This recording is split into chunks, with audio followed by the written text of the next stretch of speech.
Hey there! Tonight we step into a world of silk and smoke, paper and power, a place where brilliance bloomed centuries before the West caught up, and where every invention came with a sharp edge. Welcome to ancient China. Before we dive into ink that changed the world and powders that blew it apart, take a moment to subscribe if this kind of whispered history is your kind of bedtime. And let me know in the comments. Which modern invention do you think would have made ancient life more terrifying? Now dim the lights.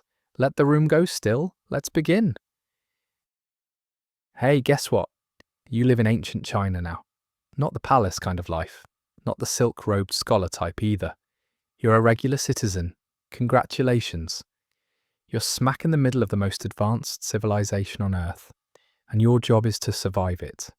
Because while the rest of the world is still rubbing two sticks together and arguing about whether bathing is a sin, China is casually inventing, well, everything. Seriously. The ancient Chinese are on fire.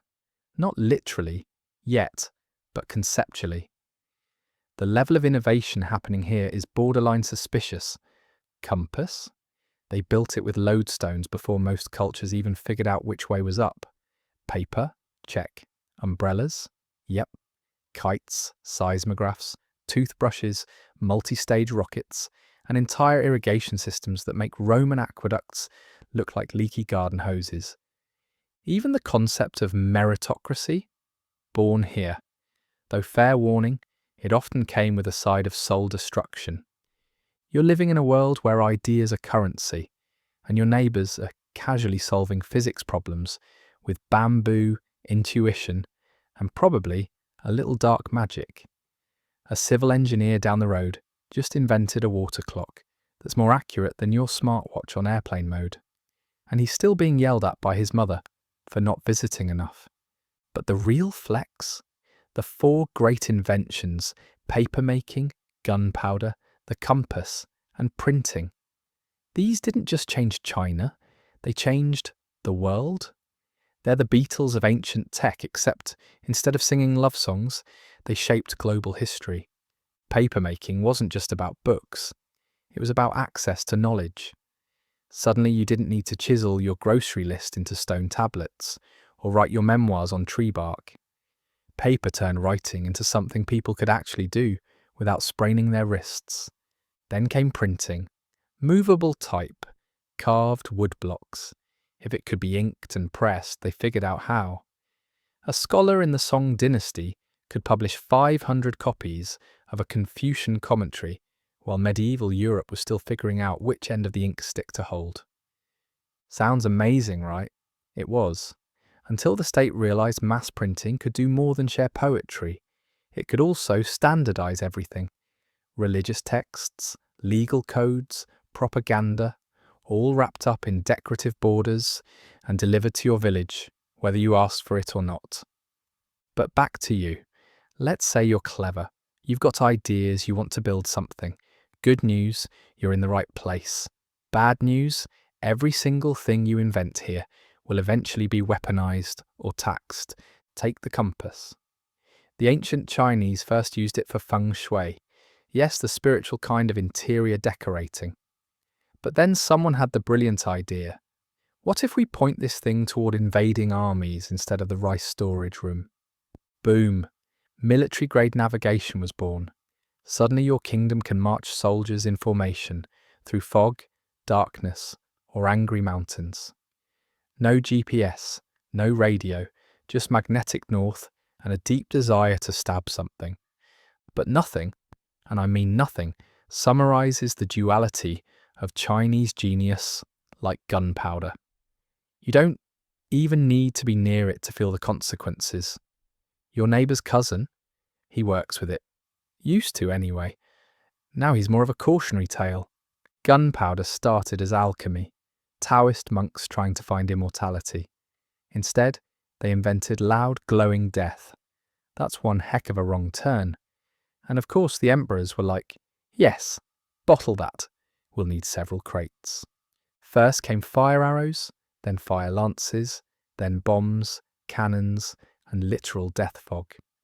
You've never seen a city panic until you've seen a flaming cart roll downhill, loaded with black powder and a total disregard for physics. And yet, they still used it for fireworks. Because if you're going to accidentally burn down your cousin's tea house, you might as well make it festive. Speaking of festive, kites. You've flown one, right? Cute little triangle dancing in the sky. In ancient China, kites were used to send coded messages to military units, measure enemy walls, and in a few charming legends, carry a terrified prisoner off a cliff for psychological warfare. So yeah, they invented the weekend hobby and then turned it into airborne intimidation. But here's the kicker. This isn't a society of mindless warlords, tossing inventions around like confetti. This is a civilization with structure, order, harmony. If you invent something, there's a decent chance the imperial bureaucracy will get involved. And once they do, your clever device becomes a state tool. Imagine you design a brilliant new irrigation system. It works. It saves crops. The emperor hears about it. You get a reward, a medal, a robe, maybe your name on a scroll. And then you're assigned to build 10,000 of them across 50 provinces with no labour, no funding, and 3 inspectors who think you're a fraud. Congratulations, you're now both famous and miserable. But even if the state doesn't steal your invention, society will. Because in China, invention isn't just about personal glory, it's about fitting into the greater order. Heaven, earth, emperor, you. That's the hierarchy. Step out of it, and it doesn't matter how clever your abacus is. You're just a noisy gear in a very large, very well-oiled clock. And sometimes that clock wants you to stop asking questions and start copying scriptures. So yes, ancient China invented everything, but no one warned you how exhausting that would be. So you've invented gunpowder. Amazing. You've just changed the world, accidentally of course. You were just trying to live forever by mixing together sulfur, saltpeter, and charcoal in your alchemy lab, because nothing screams eternal life like setting your eyebrows on fire. And boom, literal boom. Instead of a potion for immortality, you've discovered how to launch bamboo tubes full of flame 30 feet across the room, set a goat on fire, and cause 3 neighbours to file noise complaints, which, in ancient China, means getting interrogated by a man with a top knot and no sense of humour. The funny part, gunpowder didn't start off as a weapon. It started as a mistake. But once the emperors caught wind of it, they reacted like every empire in history reacts to new tech. Can we set someone on fire with this? Spoiler? Yes. Yes, they could. By the 10th century, military scientists were working overtime, turning your apocalyptic spice blend into an entire family of nightmare fuel. First came fire arrows, bundles of gunpowder tied to sticks, lit with fuses, and shot over enemy walls like medieval Amazon Prime deliveries, except everyone screamed when they arrived. Then came flamethrowers. Called fire lances, they were long bamboo tubes packed with gunpowder and iron pellets. Basically, the world's first shotgun, but homemade, unreliable, and wielded by guys whose job training consisted of point this at the Mongols and hope. They weren't perfect. Sometimes they blew up backward. Sometimes the flame hit a breeze and set your own beard ablaze. But did that stop anyone? Of course not. It's ancient warfare. It's supposed to be both fatal and deeply confusing. Soon the engineers got creative. Enter the thunder crash bomb, a ceramic or metal shell packed with gunpowder and bits of iron that exploded into lethal shrapnel. It didn't just kill people. It demoralized them. There are reports of enemy armies literally fleeing the battlefield at the sound, convinced that China had invented angry thunder gods. You know what's better than killing soldiers in battle? Killing morale. China figured that out early. And then there was siege warfare, where things got truly unhinged. Imagine this. Your city is under attack. The enemy is outside the gates. Suddenly your own defenders start dropping smoke bombs, full of sulphur and saltpeter, into the courtyard. Why? Because in ancient China, everyone gets gassed. They called it filling the sky with smoke, which sounds poetic until you're coughing up your dignity and desperately trying to find which way is up. But hey, at least it wasn't personal, except when it was, because at some point someone said, "Hey, what if we use this stuff for executions?" And history said, "Go on." Yes, you heard right. Gunpowder wasn't just for fireworks and battlefield carnage. It was also used to kill criminals in the most dramatic way possible. Public execution by explosion was rare, but memorable. You were tied to a stake, surrounded by bundles of gunpowder, and then boom, instant martyrdom, no cleanup. Well, very little. It was symbolic too, breaking the body, releasing the spirit, and demonstrating the absolute power of the state in one dazzling, horrifying puff of smoke. Fire and justice, brought to you by state-funded pyrotechnics. And because this is China, and China never does anything halfway, they also invented multi-stage rockets. These were actual ancient missiles with multiple thrust charges that could change direction mid-flight. Primitive, yes, but still horrifying. Some were even shaped like dragons, because if you're going to bomb someone, you might as well do it with style. By the 13th century, entire manuals were being written on how to deploy flying fire crow with magic smoke and sky-piercing cannons of thunder. It was poetry. That killed you. And let's not forget the fire ships, full-size boats packed with flammable material and gunpowder, sent drifting into enemy harbours. Basically, a floating Molotov cocktail the size of a tavern. The Chinese were out here inventing remote detonation before electricity. It wasn't just military innovation, it was a kind of performance art, an explosive display of dominance, technology, and total disregard for OSHA regulations. Meanwhile, the rest of the world was still trying to figure out how wheels work. Europe wouldn't get its hands on gunpowder until Marco Polo stumbled home and said, "So, they have this dust that explodes." And Europe responded with, "Let's give it to kings and pirates." But China? China had already done the hard part. They'd created the science and the spectacle. They didn't just kill you, they terrified you first, preferably in front of a crowd. And yet somehow, gunpowder still made it into your holidays, because this is where things take a whiplash turn. The same terrifying substance that scorched flesh and razed cities also used to make fireworks. Yes, explosions of joy, noise and light to celebrate the new year, a good harvest, or the emperor's birthday.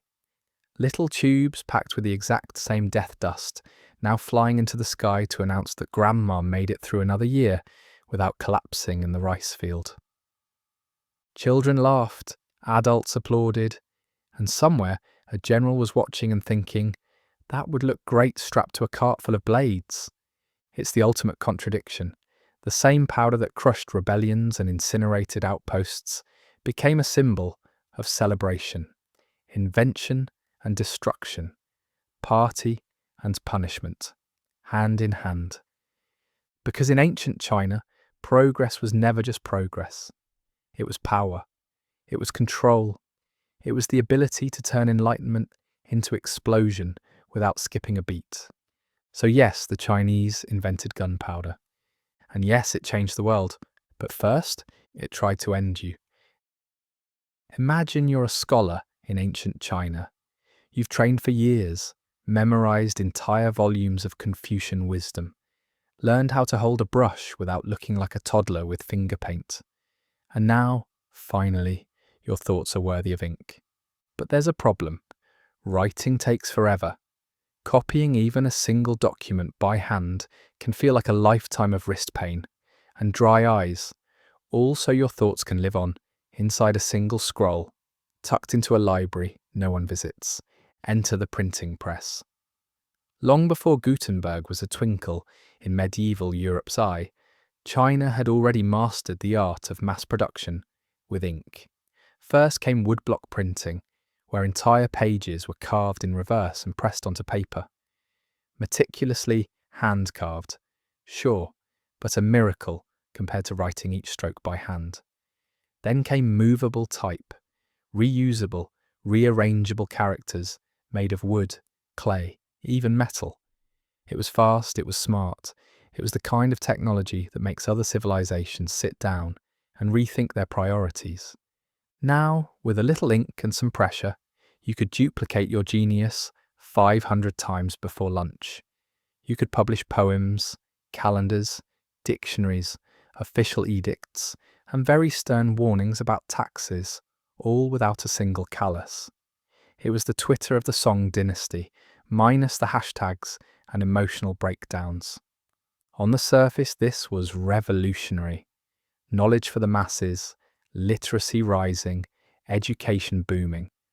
Finally, a tool to spread philosophy, science, and really passive-aggressive letters to your neighbour who keeps dumping compost near your plum tree.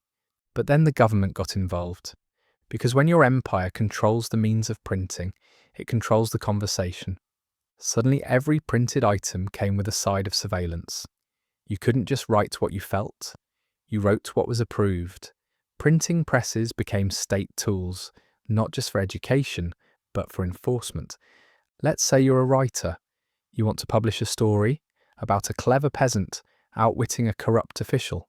Sorry, that corrupt official might look suspiciously like someone's cousin. Now your story is banned, your woodblocks are confiscated, and your career ends with a very polite exile or a not-so-polite interrogation. And don't even think about printing religious material without permission. Entire sects were wiped off the map because they published the wrong version of the afterlife. One wrong character, and suddenly you're labelled a heretic with access to large-scale distribution, a combination the state did not find charming. Of course, that didn't stop people from trying. Underground printing shops popped up, secret texts were passed hand to hand, and when they were caught, those presses didn't just get smashed, they got burned. Along with the books, sometimes with the authors tied to the stake for good measure. Because nothing says we value education like public incineration. But even if you did play by the rules, the system still had its claws in you.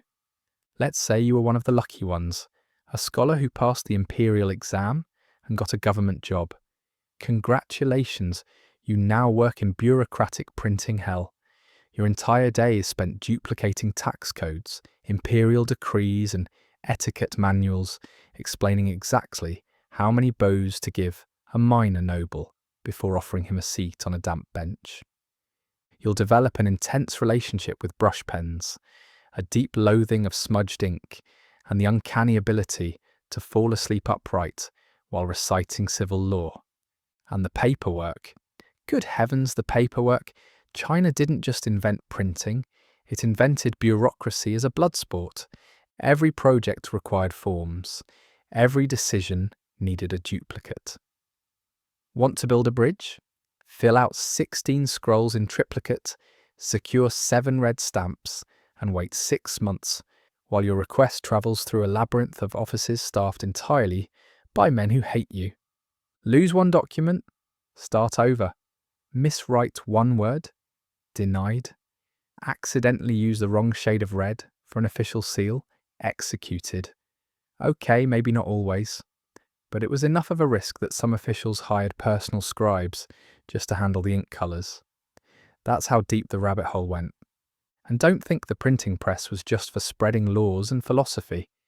It also became a tool for psychological warfare. During wartime, the Chinese military used printing to crank out thousands of demoralizing pamphlets. These weren't subtle. They had big headlines like, "Your emperor doesn't care about you," and "Desert now, get free rice." Leaflets were dropped over enemy cities, hung in marketplaces, pasted on the gates of temples. Soldiers would wake up to find their own fears printed in calligraphy. It wasn't just bullets and bombs. It was weaponized ink. Meanwhile, back home, the government made sure to print things like, "The emperor is wise," "The harvest is good," and all is well, even if your neighbour's roof just collapsed and half the town has dysentery. Because in ancient China, what was printed became truth. It didn't matter if it was real. It mattered that it was readable, repeated, and wrapped in elegant paper with a stamped seal of approval. The truth was what you could mass produce before the public noticed otherwise. And all of this brilliance, this madness, was powered by an invention meant to share wisdom. An invention that could have unified hearts, minds, and people across an empire. Instead, it was often used to drown them in paper, pressure, and paranoia. The same technology that brought us poetry, calendars, and literature also brought us propaganda, censorship, and the kind of bureaucratic misery that makes you consider faking your own death just to stop filling out requisition forms for more ink. So next time you pick up a book, admire the typography, or print a PDF for a meeting you don't want to attend, remember, ancient China walked so your printer could run out of toner. They gave us the gift of mass communication, and then they taught us how to fear it. Welcome to the philosophical funhouse of ancient China, where you're taught to pursue balance, harmony, and inner peace, while your local magistrate screams at a peasant for bowing 2 seconds too slow. You want a civilization of wisdom? You've got it, but don't expect it to be relaxing. Because while China gave the world Confucianism, Taoism, and elegant poetry about moonlight on riverbanks, it also built a society where moral purity and ruthless control shared a bunk bed. Let's start with the basics. You're a child in a Confucian household. Your daily life is a crash course in discipline, reverence, and emotional suppression.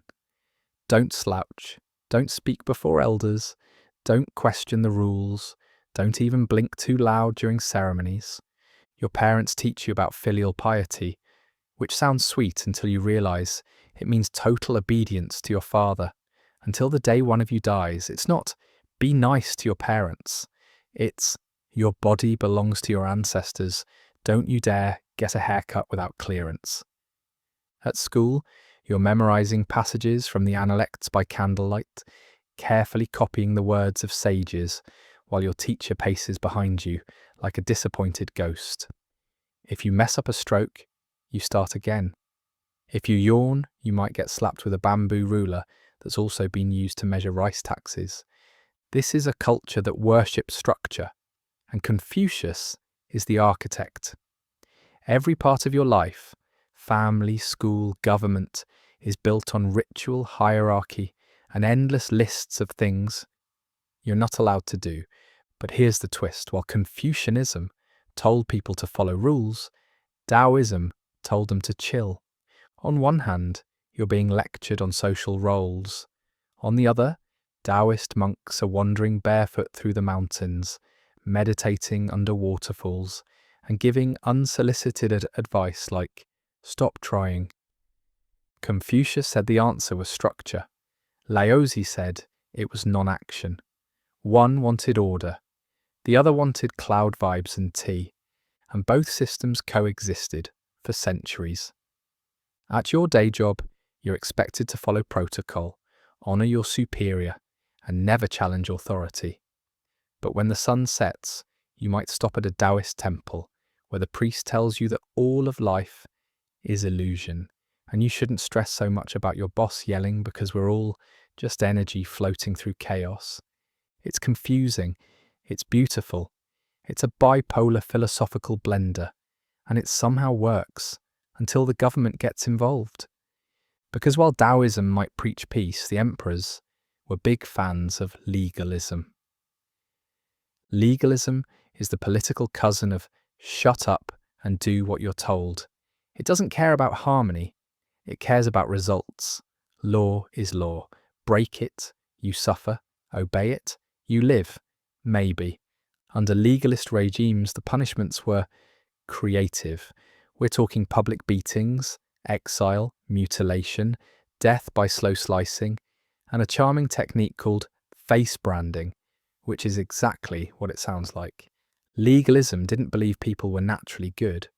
It believed people were lazy, selfish, and in need of frequent reminders that disobedience was non-refundable. Imagine trying to live by Confucian ideals while legalist officials patrol your street, holding iron rods and asking if your taxes are 1 copper short.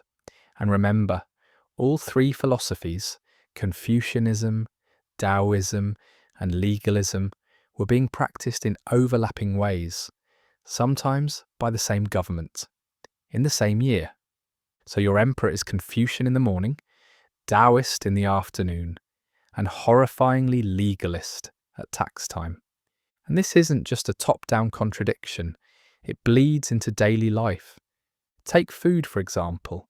You're taught to eat with chopsticks, refined, elegant, non-violent utensils, no stabbing, no scraping, just delicate, quiet movements of rice from bowl to mouth. It's polite, it's civilized, it's symbolic. And yet, if you commit a serious enough crime, the government will execute you with a saw. So while you're eating tofu with the gentleness of a scholar, someone else is getting disassembled like a wagon wheel in the town square for stealing a duck. Or consider family life. You're raised to worship your ancestors. Their portraits hang above your hearth. You burn incense. You leave offerings of fruit and sweet rice. But if you're caught criticizing the emperor, you and your ancestors can be punished retroactively. Entire family lines could be wiped out. One poorly timed comment, and suddenly your uncle's grave is getting relocated to somewhere a little less sacred.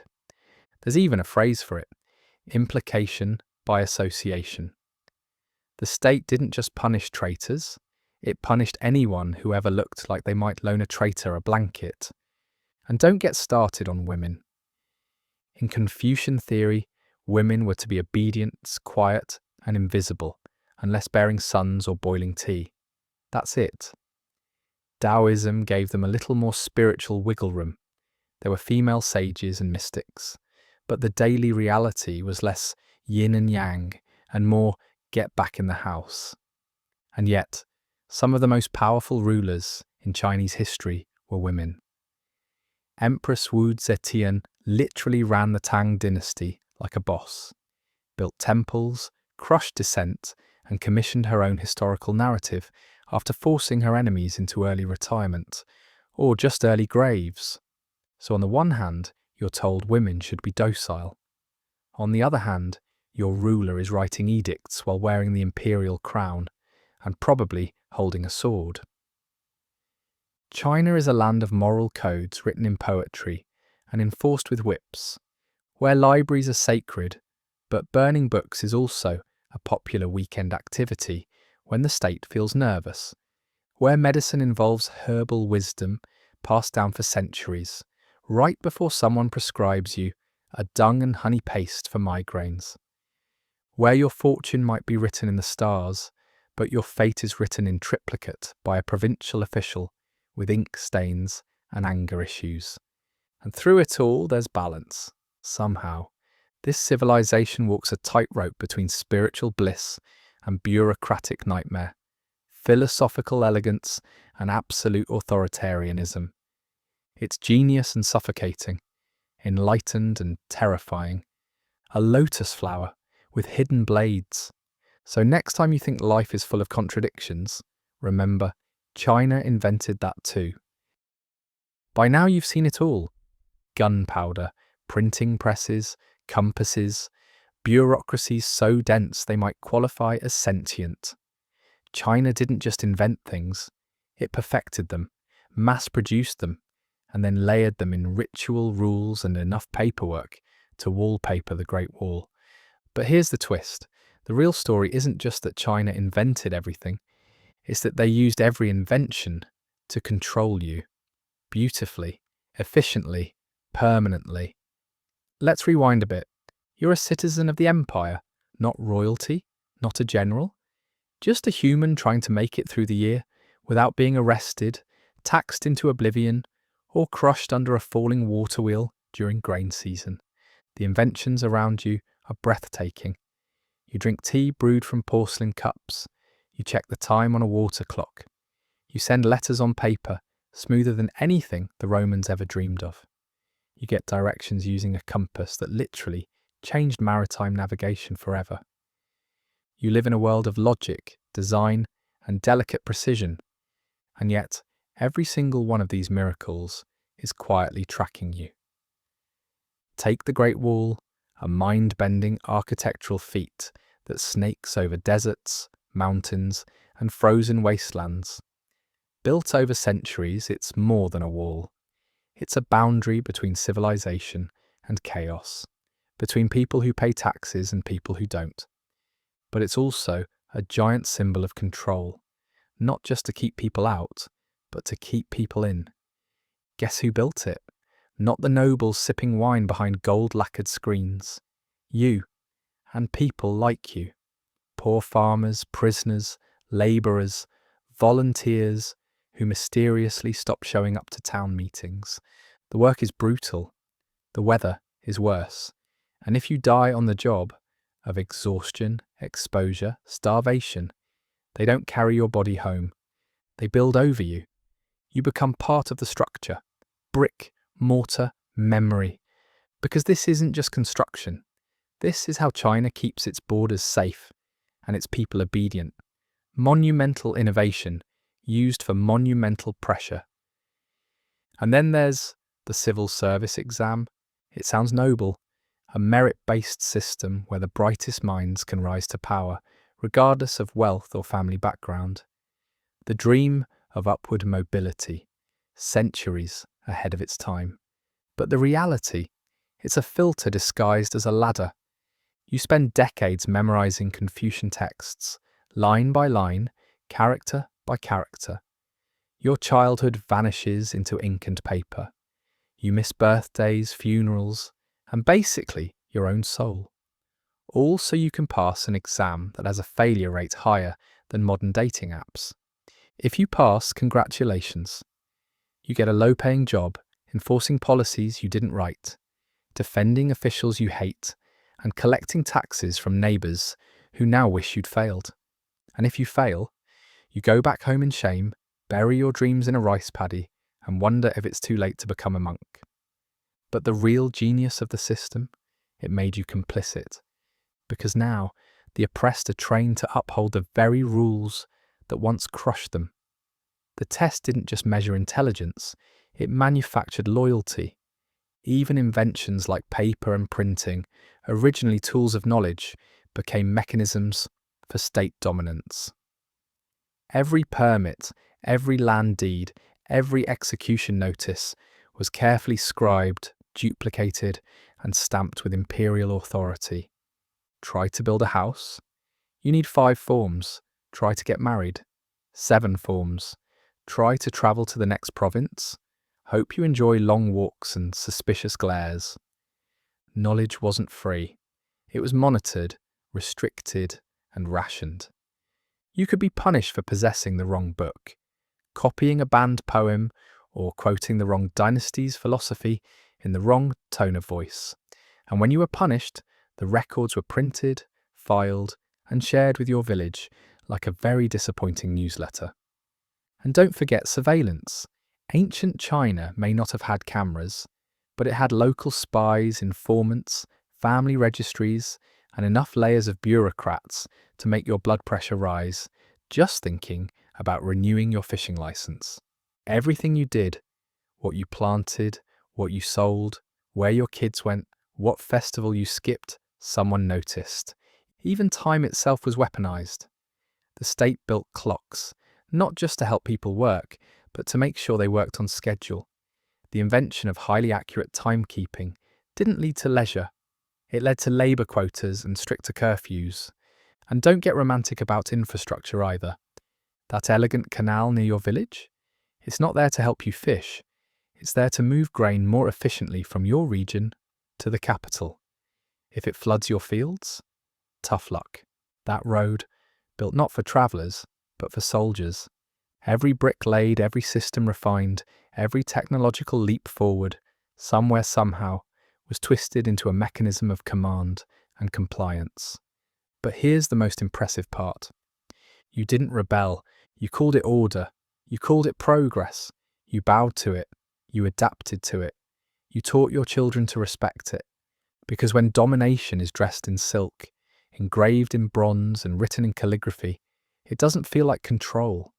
It feels like culture. And that's the twist. And innovation didn't just make life better. It made obedience beautiful. You weren't just building the empire. You were becoming it. The compass, innocent enough, right? Just a little needle floating on water, pointing dutifully toward magnetic north, like it's got somewhere better to be. It looks harmless, maybe even helpful. The kind of object you'd associate with seafaring, treasure maps, and mildly disappointing camping trips. But in ancient China, the compass wasn't about adventure. It was about alignment with the earth, with the state, with your marching orders. You're not just holding a direction finder, you're holding obedience on a stick. And let's rewind. You're a peasant, or better yet, a soldier. You've been drafted into the army because someone saw you lift a bucket one time without groaning and assumed that meant you were battle ready. You don't have armor, you don't even have good shoes. What you do have is an officer barking at you about geomantic positioning. That's right. You're not just being ordered where to stand, you're being told which direction to face based on magnetic harmony with the Earth's QI.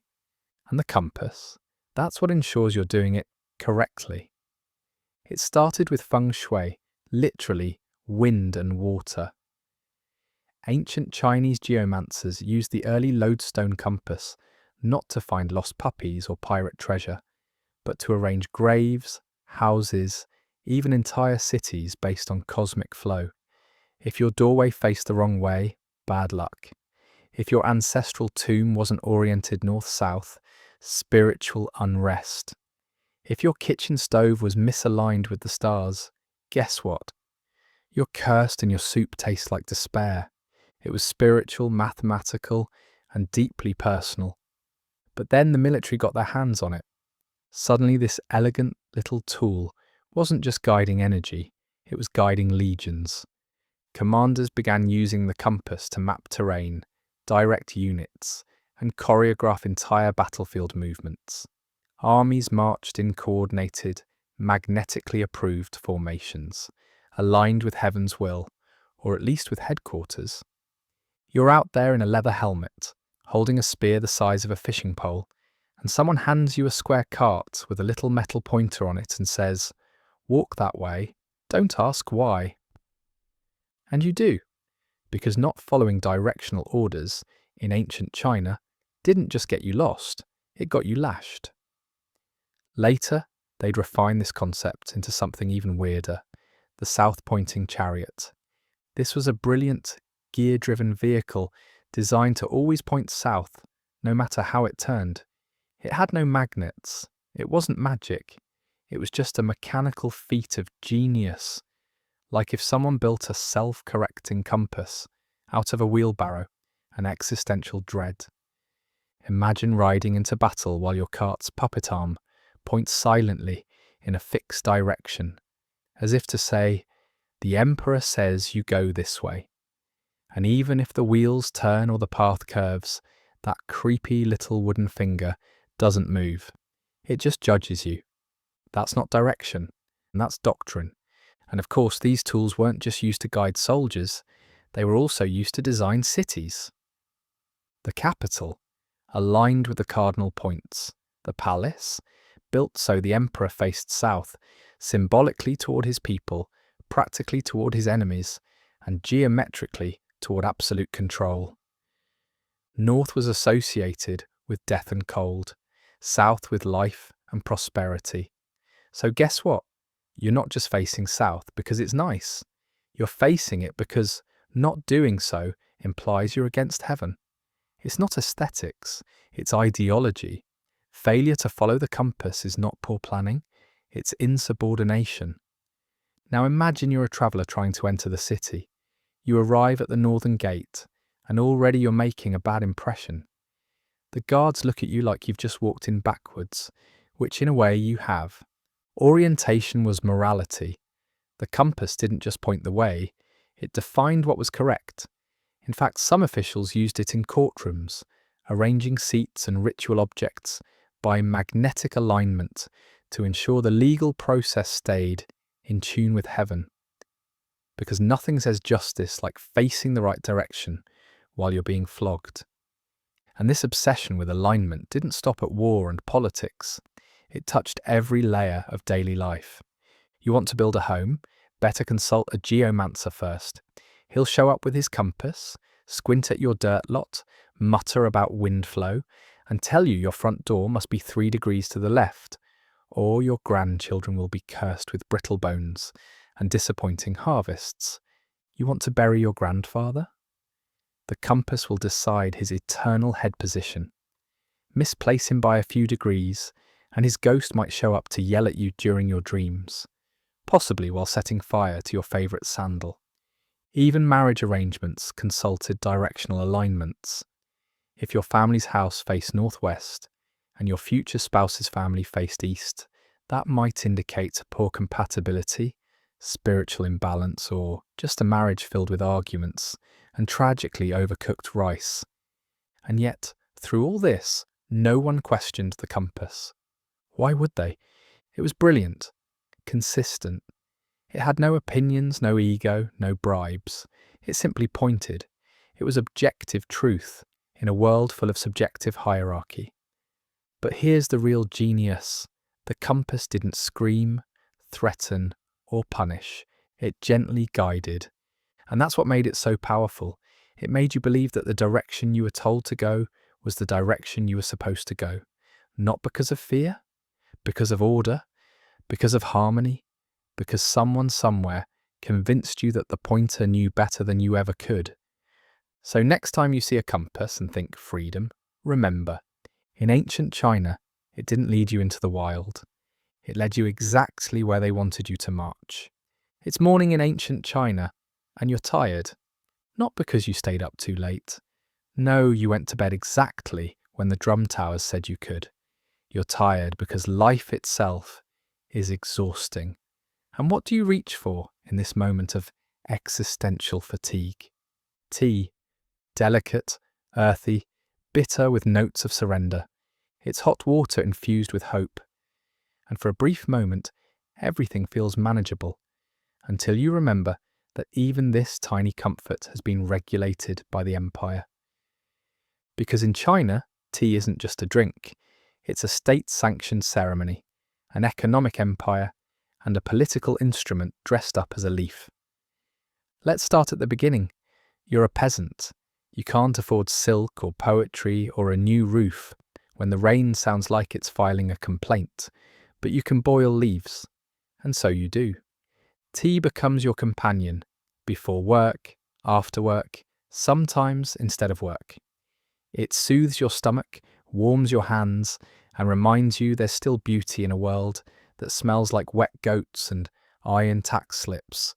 But just when you start to think it's safe to enjoy something, here comes the tax collector. Tea, the empire decides, is valuable. Too valuable to be free, so it becomes regulated, catalogued, monopolised.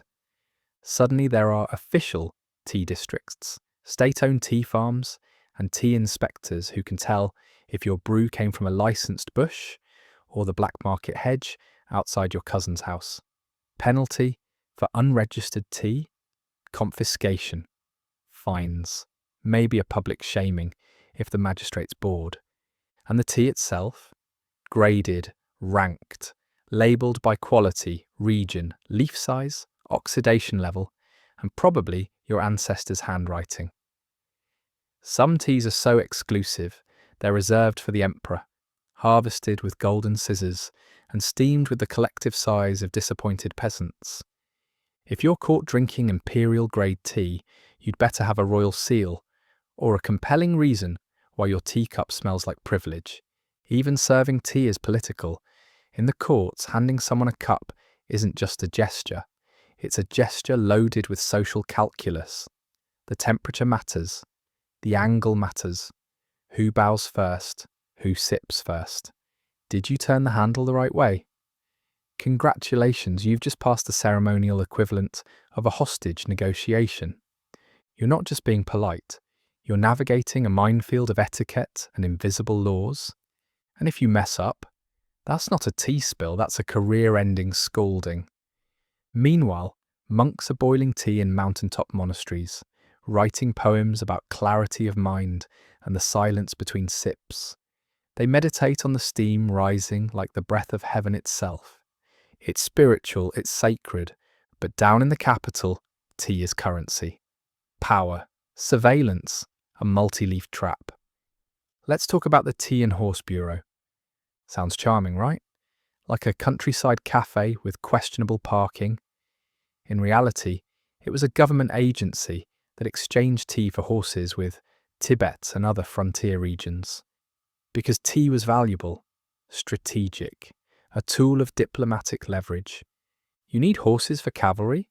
The empire needs loyalty. Here's a sack of tea. Now stay loyal or we stop steeping. And this wasn't some humble roadside operation. The tea for horse trade involved inspectors, storage depots, security teams, logistical managers, secret reports, and supply chains long enough to wrap around the Yellow River. You want oolong? It comes with a paper trail and a surveillance clause. By the Tang and Song dynasties, tea wasn't just an export, it was a foreign policy weapon. And then came the tea tribute system. High-quality teas were selected each year to be sent as tribute to the emperor.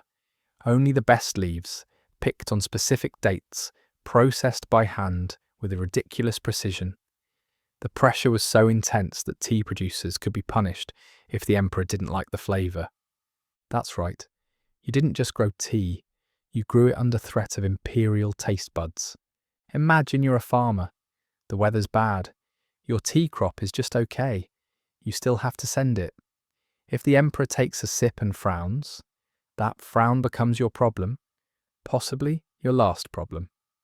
Now flip the table. You're a scholar, invited to tea at a government function. Everyone's watching you drink. The tea's been chosen to symbolise loyalty, or virtue, or fertility, or who knows what. There are entire books on this. You swirl, sip, smile. Did you slurp too loud? Was that too fast? Too slow? You've just insulted someone 3 ranks above you and maybe transferred to a post so remote it doesn't even have rice. Tea is ceremony. Tea is politics. Tea is war in a porcelain cup. And don't forget tea culture. By the Song dynasty, tea parties had evolved into full-blown performances. There were competitive tea tastings, foam competitions. People judged each other's brewing methods, like it was the Olympic finals of beverage preparation. Men would host lavish tea gatherings to show off intellect and taste, pairing the brew with poetry, incense, music, and enough arrogance to float a ship. But women often excluded, unless, of course, they were the ones pouring the tea. Perfect posture, downcast eyes, sleeves arranged like theatre curtains, elegant servitude. Tea was refined, sophisticated. It was also a performance of control. And here's the most ironic part. The drink that soothed nerves was used to enforce nerves. The drink that symbolised harmony became a tool of hierarchy. And the drink that monks said brings enlightenment? Often the first thing served at a forced confession. So yes, the Chinese perfected tea. They elevated it, ritualised it, weaponised it, and when you finally raise your cup to take a calming sip, you better mean it, because in ancient China, one wrong sip could steep your fate. But the Chinese didn't just master the ground. They looked up, saw the sky, and figured out how to make it terrifying. Let's talk about kites. Yes, kites. The adorable triangle of childhood whimsy. The thing you fly at the beach before it nosedives into a dog walker. The emblem of sunshine, leisure, and family-friendly frustration. But in ancient China, kites weren't innocent. They were spies, bombers, and sometimes even flying death threats. The Chinese didn't invent kites just to have a good time. They invented them to send a message, and occasionally to deliver it attached to a flaming payload. It all started innocently enough. Some clever person tied silk to bamboo and discovered it could glide through the wind like a celestial snake. Someone else said, "Cool, what if we paint it to look like a bird?" Then someone else said, "Cooler, what if we use it to scare our enemies senseless?" And thus military kites were born. You're a soldier on the walls of your fortress, enjoying a reasonably quiet morning, when you look up and see a massive kite floating overhead. Not shaped like a bird, but like a dragon with screaming eyes. It's silent, it's eerie, and it's carrying a small fluttering banner that says something like, "We know you're out of rice, surrender now." Because the ancient Chinese understood something that modern militaries also know. Psychological warfare works. Before drones, before reconnaissance planes, before binoculars even, they had kites. Commanders used them to measure distances between camps and walls, to send visual signals across battlefields, and occasionally to rain fire from the sky. That's right. Some kites were fitted with gunpowder charges, primitive bombs on wings. You'd light a fuse, let the kite catch the breeze, and hope that the wind god wasn't feeling sarcastic that day. Even when they weren't loaded with explosives, the symbolism was enough to unsettle enemies. Imagine being a peasant militia, poorly armed and sunburned, watching the enemy launch giant silent birds above your camp, each one a silent messenger of, "We can touch you from the clouds." And yes, there are legends of kites carrying people, not volunteers, prisoners, strapped to massive silken bamboo frames and launched off cliffs as living warnings. Behave or you'll be next. Sometimes they were messengers, sometimes they were the message. And you're the poor sap who's assigned to kite duty, which sounds fun, until you realise you're tying down a grown man while a general counts down from 10 and hopes the wind doesn't shift. It's unclear how many of these flights were survivable. Probably not many. But again, it didn't matter. The goal wasn't smooth landing. The goal was to make everyone watching want to go home early. Even in peacetime, kites weren't exactly playful. In big cities, wealthy families flew kites as displays of status. Bigger kite, bigger wallet, more tails, rarer silk, louder whistle. Clearly someone had tax immunity and wanted you to know it. And the whistling, that wasn't decorative. It was intentional intimidation. Some kites were fitted with reeds that produced ghostly moans or high-pitched screams as they soared, turning a quiet afternoon into the soundtrack of a haunted funeral. Because what's better than reminding your enemies that the sky itself hates them? Meanwhile, in rural areas, kids flew kites for fun too, but only after checking with local authorities, elders, and weather gods. Because if your kite went too high or looked vaguely like a forbidden symbol, you weren't playing. You were committing sedition. The government even passed kite restrictions in some dynasties. No flying over city walls, no military patterns, no messages written in protest poetry, no accidental kite collisions that could be interpreted as class resentment. Your fun was very much watched.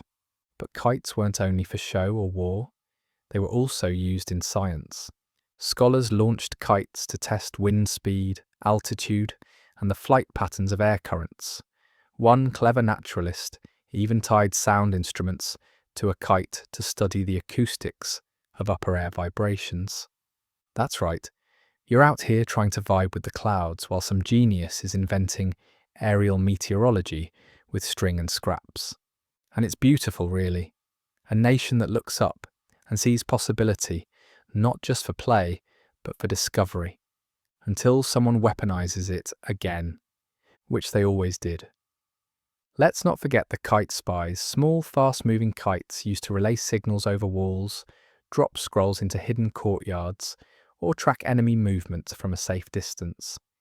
Because if you can't scale the wall, maybe a kite can slip through the trees and tell you what's cooking in the enemy's rice pot. Even the very act of cutting the kite string had meaning. In some villages, it was a ritual to let go of a kite and watch it fly away, carrying bad luck, old spirits, or this year's shame out of sight. It was symbolic release, cathartic, until your neighbour's kite landed in your cabbage field, and suddenly you had to explain why your vegetables are cursed now. You want irony? The tool that once carried death, fire, and screaming hostages also became a symbol of letting go. It's poetic, it's terrifying, it's peak China. Because in this civilization, everything has two lives, one for wonder and one for war. So yes, the Chinese invented the kite. And then they tied it to bombs, bodies, and bureaucratic permits. And you? You're the one flying it. Just try not to let it go in the wrong direction. Because in ancient China, even the wind reports to the emperor. And of course, once everything was invented, tea, fire, sky-screaming dragons, someone had to keep it all in order. Which brings us to bureaucracy, where ideas go to be stamped, copied, filed, and quietly suffocated. Welcome to ancient China's real superweapon, paperwork. Sure, gunpowder was loud, fireworks were flashy, but if you wanted to ruin someone's life quietly, nothing beat the imperial bureaucracy. It didn't explode, it just slowly suffocated your soul under 10,000 seals. Let's say you're trying to build a well. Innocent enough. You live in a drought-prone area, your neighbours are thirsty, and you've got some tools, some rope, and a burning desire not to die of dehydration.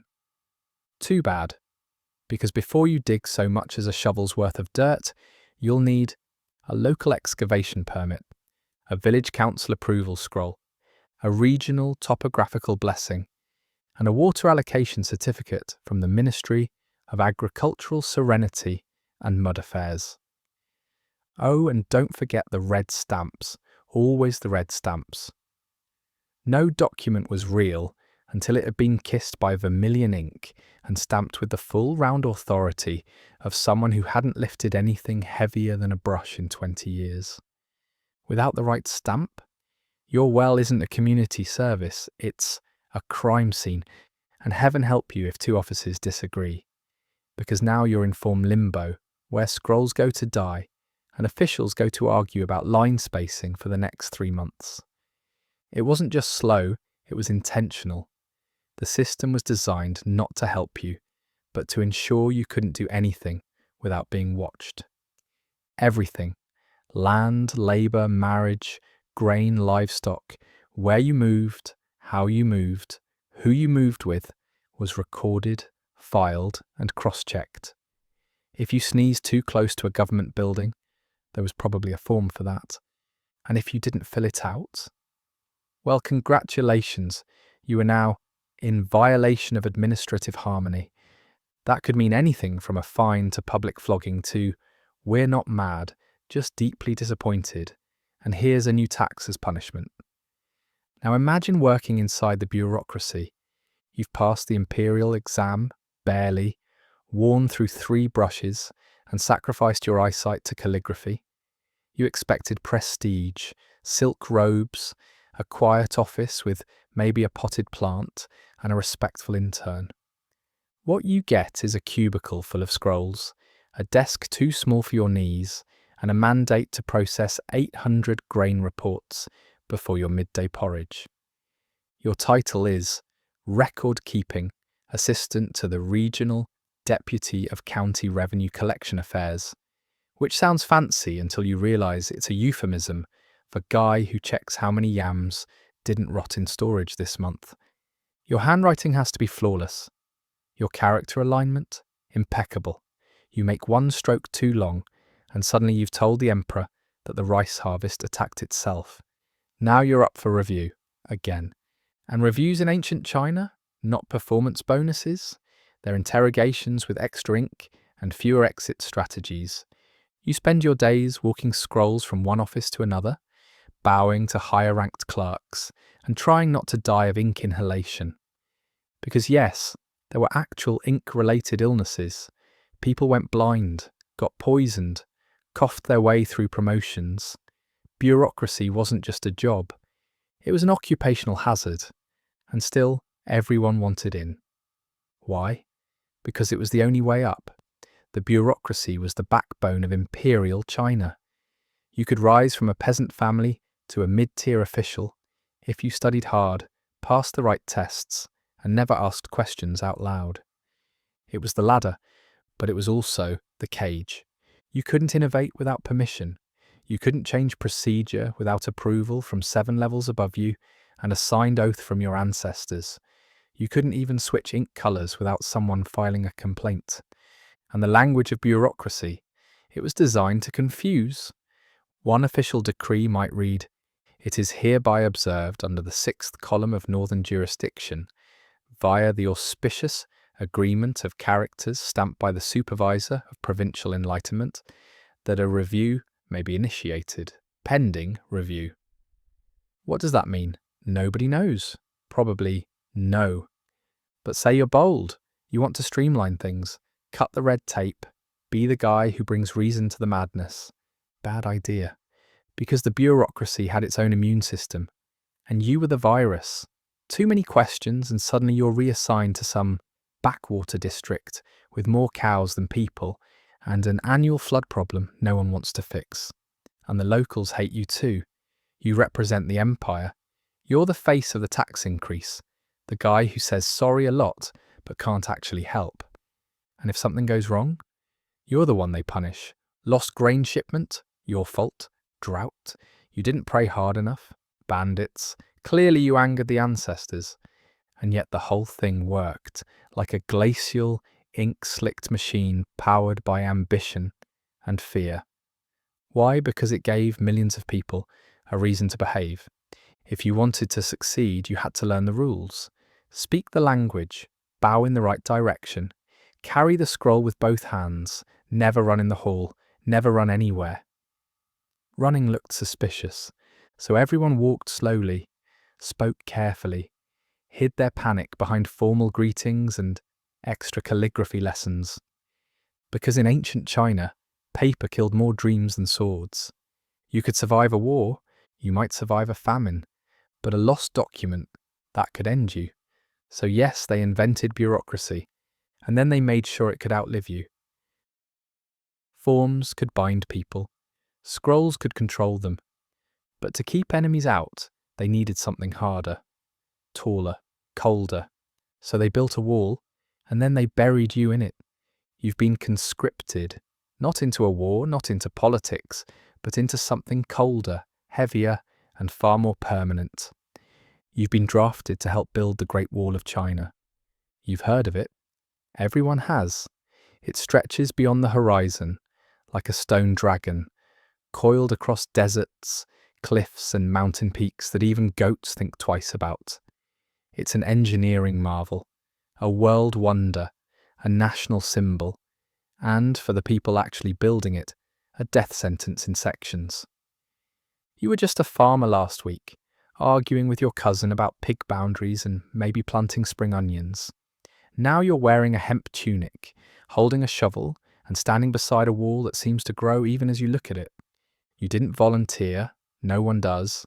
They call it service to the empire, but it feels more like being fed into a giant machine made of rock and command. Your job isn't complicated. Move earth, haul stones, stack them high, repeat. The day starts before dawn with the sound of a gong. Less like a wake-up call, more like a warning bell. Breakfast is millet gruel that's either burnt or raw, but always disappointing. You eat standing up, because sitting invites someone to call you lazy. Then it's out to the work site. There are no detailed plans, no blueprints, no team vision statements. You do what the man in front of you does, and hope he knows what he's doing. If he doesn't, you'll find out when the wall collapses on your foot and someone shrugs. The blocks are huge, the mortar is unreliable, and the tools, when they exist, are blunt, rusted, and suspiciously prone to splintering. The labour isn't grueling, it's grinding. It wears you down, not in bursts, but in slow, relentless attrition. And if you die, you don't go home, you go in the wall. This isn't metaphor, this is practice. If you collapse on sight of exhaustion, hunger, dysentery, or despair, they bury you in the foundation. There's no ceremony, no marker, just a few extra shovels of dirt and the quiet resumption of hammering. The Great Wall is not just made of stone and lime, it's made of bones. They call it the longest graveyard on Earth, and for good reason. Historians estimate hundreds of thousands, labourers, soldiers, peasants, prisoners, died during its construction. Their names lost, their remains swallowed by the structure itself. Some of the more remote stretches of the wall are so isolated, so inaccessible, that bodies weren't even buried. They were simply left, tucked into crevices, sealed into the mortar, as if they were just another building material. In a way they were. But the wall wasn't just a tomb, it was a message. To enemies, yes, but also to the Empire's own people. It said, "We can do this, we will do this, and you will be part of it, whether you like it or not." It wasn't a defense structure, it was a psychological one, a demonstration of scale, of willpower, of how far one central authority could reach into the lives of its citizens, and how many it was willing to spend to leave something permanent behind. Even if you survived the labour, the weather could still finish you off. In winter, the wind howls across the stones like it's trying to peel your skin off, with icy fingers. Your clothes are threadbare. Your gloves, if you had any to begin with, have long since given up. You wrap your hands in cloth and pray your fingers stay attached. In summer, the sun is relentless. The stones radiate heat. You sweat through your shirt in an hour, then through the backup shirt you don't have. You drink when you can, but the water's limited and always warm. More than one worker's collapsed from heat stroke and simply wasn't replaced. Disease, malnutrition, injury, none of these get you time off. They get you a corner of the trench. And yet, the wall continues. Each emperor adds to it.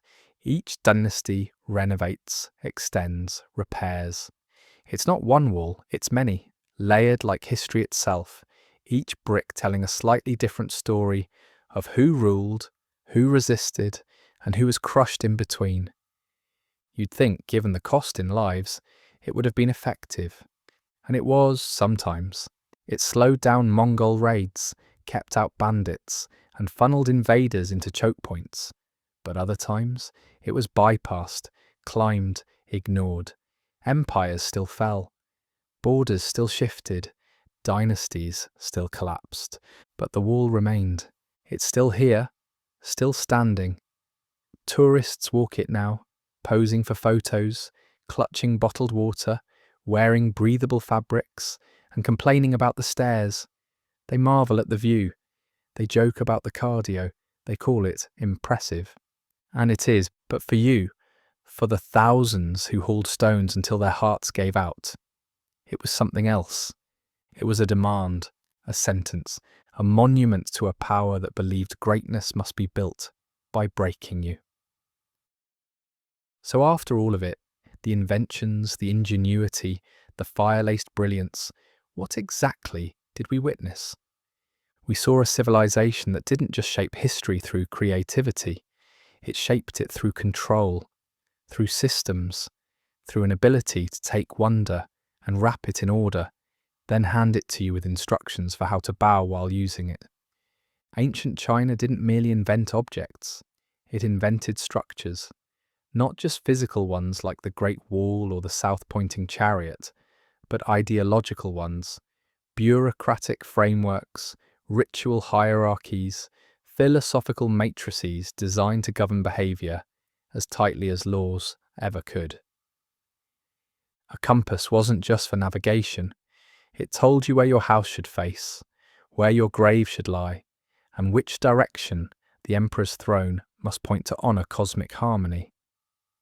Printing didn't just spread poetry, it standardised the truth, regulated access to knowledge, and preserved authority through beautifully inked scrolls no one dared question. Even tea, a quiet comfort, came with a surveillance clause. It's tempting to focus on the technological glory, the paper, the gunpowder, the canals, the clocks, and forget the quiet cost that often accompanied them. These were tools, yes, but they were also instruments of expectation. You didn't just use them. You used them correctly, in accordance with the prevailing doctrines, under the shadow of a state that knew how to watch without blinking. And it worked. For thousands of years, the Chinese Empire didn't just endure, it thrived. Dynasties rose and fell, borders shifted, rulers changed robes and ideologies, but the foundation held. That foundation was built not only on bricks or cleverness, but on a carefully cultivated belief in structure, order, and the importance of fitting into something larger than yourself. Innovation in China wasn't reckless or freewheeling. It was deliberate.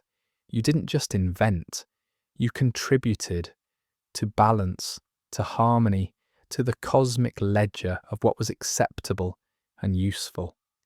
And if your creation didn't align with those values, it wasn't praised, it was silenced.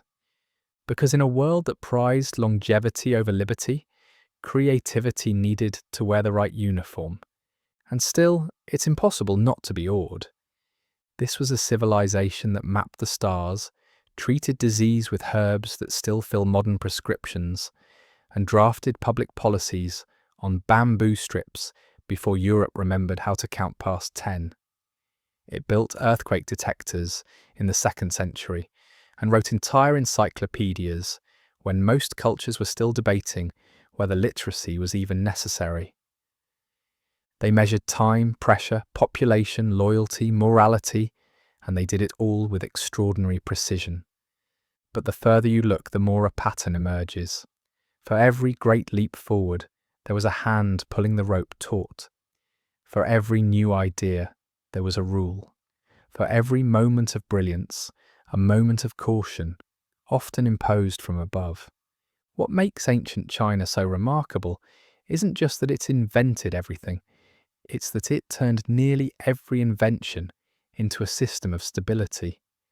The compass didn't just tell you where to go, it told you where you were supposed to be. The exam system didn't just identify talent, it defined what kind of intelligence was acceptable. The bureaucracy didn't just manage society, it codified virtue, filtered ambition, and quietly taught generation after generation how to bend but not break. Even beauty followed the same script. The most admired paintings were the most disciplined ones. The most revered calligraphy followed rules of spacing, proportion, silence. Nothing was wasted, nothing was accidental, everything had a place. And you?